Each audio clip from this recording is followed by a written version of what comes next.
We're here at Collegetown Center to take a look at studio apartment 522. Let's go on in. You can see we'll enter through the kitchen. There's a refrigerator, the sink and dishwasher, the microwave, the stove and oven. We've got some cabinets and drawers.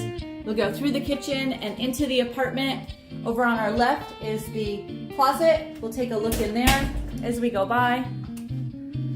So here's the closet space for the apartment. That's a good closet space in there. We'll go into the apartment and we'll go around and take a look at the bathroom. That's over here. You can see we've come through the kitchen. So the bathroom's over here. This is the same bathroom we've seen in the other units in the building. The standing tub shower, the vanity, there's the toilet, and a medicine cabinet. Let's go on in to the apartment. So you can see the furniture has been similar in all of the units. We've got the desk and chair, the dresser, there's a dining table and chair. We've got the bookshelf over here. It's a full-size bed.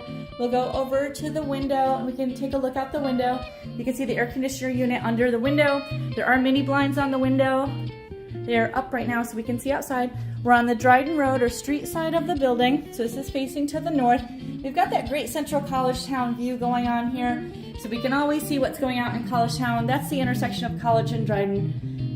Right up there. So we're right in the middle of Collegetown, as you know, here at Collegetown Center. So some good people watching opportunities. We wanted to show you some more of these north rectangle style apartments so you can see some different furniture layout options. You can arrange the furniture however you like. We have these apartments available on floors 2 through 6 on the street side or north side of the building. These are north rectangles. We're in apartment 522. We have this style of apartment would be number 12, 14, 16, 18, 20, 22, and 24 here in Collegetown Center.